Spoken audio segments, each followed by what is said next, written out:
ഞാനൊരു ഞെട്ടുന്ന വാർത്ത അറിഞ്ഞു. അത് കേട്ടപ്പോൾ വിശ്വാസം തോന്നിയില്ല. സമനില തെറ്റിയ ഒരാൾ പറഞ്ഞതാ.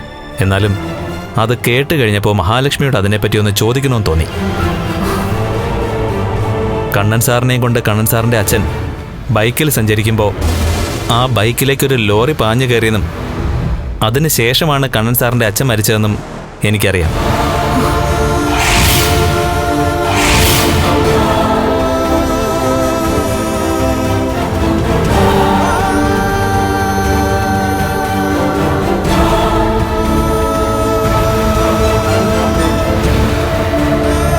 അതേ തുടർന്നാണ് കണ്ണൻ സാർ വീൽ ചെയറിലായത്. ഒരിക്കലും സാറിന് മറക്കാൻ പറ്റാത്ത ഒരു ആക്സിഡന്റ് ആയിരുന്നു അത്. ആ ആക്സിഡന്റിന് പിന്നിൽ പ്രതാപനായിരുന്നു.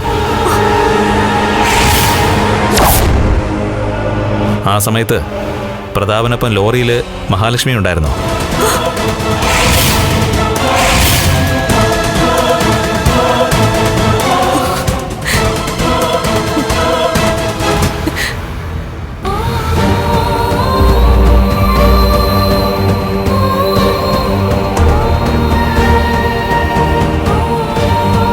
എന്താ ഒന്നും പറയാത്തത്? എന്റെ ചോദ്യങ്ങൾ കേട്ട് ഈ മുഖത്തുണ്ടായ മാറ്റങ്ങൾ തന്നെ സീരിയസ് ആയിട്ട് കണ്ടേ പറ്റൂ. എന്താ സംഭവിച്ചത്? മാർക്കോ കേട്ടതൊക്കെ സത്യം. എനിക്ക് 5 വയസ്സുള്ളപ്പോഴാണ് ആ അപകടം സംഭവിച്ചത്. കോരിച്ചൊരിയുന്ന മഴയായിരുന്നു. ആ സമയത്ത് കണ്ണേട്ടനും കണ്ണേട്ടന്റെ അച്ഛനും സഞ്ചരിച്ചിരുന്ന ബൈക്ക് ഞങ്ങളുടെ ലോറിയിൽ ഇടിച്ചത്. ആ ഇടിയുടെ ആഘാതത്തിൽ ദൂരെ തെറിച്ച് വീണ് പിടയുന്ന ആ അച്ഛനെയും മകനെയും ഞാൻ കണ്ടതാ. ലോറി നിർത്തി അവരെ രക്ഷിക്കണമെന്ന് ഞാൻ അലറിക്കരഞ്ഞു പറഞ്ഞെങ്കിലും അയാൾ കേട്ടില്ല. വണ്ടി ഓടിച്ചു പോവായിരുന്നു. പിന്നീട് ഒരുപാട് കാലം ഞാൻ ആ ഷോക്കിൽ തന്നെയായിരുന്നു മാർക്കോ. ആ അച്ഛനും മോനും എന്നെ അലട്ടിക്കൊണ്ടിരുന്നു. ആ അപകടം നടന്നതിന്റെ പിറ്റേ ദിവസം സ്കൂളിലേക്ക് പോയപ്പോ എനിക്ക് മനസ്സമാധാനം കിട്ടിയില്ല. അതുകൊണ്ട് ഞാൻ നേരെ ഹോസ്പിറ്റലിലേക്ക് പോയി. അവിടെ ചെന്നപ്പോഴാണ് ഞാൻ കണ്ണേട്ടന്റെ അച്ഛൻ മരിച്ചതറിഞ്ഞത്. പിന്നീട് കണ്ണേട്ടൻ നട്ടെല്ല് തളർന്ന് വീൽ ചെയറിലായതും അതിനുശേഷം ഞാൻ കണ്ടു. പിന്നീടുള്ള ദിവസങ്ങളിലൊന്നും ആ സംഭവം എന്നെ വിട്ടുപോയില്ല. എല്ലാ രാത്രിയിലും ആ അപകട സ്വപ്നത്തെ കണ്ട് ഞാൻ ഞെട്ടി ഉണരുമായിരുന്നു. അതേ ദിവസം മറ്റൊരു അത്ഭുതം കൂടി സംഭവിച്ചു. അന്ന് ഹോസ്പിറ്റലിലേക്ക് പോകുന്നതിന് മുമ്പ് ഞാൻ നേരെ പോയത് അപകടം നടന്ന സ്ഥലത്തേക്ക്. അവിടെ വിശദമായി നോക്കുന്ന നേരത്താ അന്നൊരു അയ്യപ്പ വിഗ്രഹം കിട്ടുന്നത്. അതന്ന് കണ്ണേട്ടന്റെ കയ്യിൽ നിന്ന് തെറിച്ചു വീണതാ.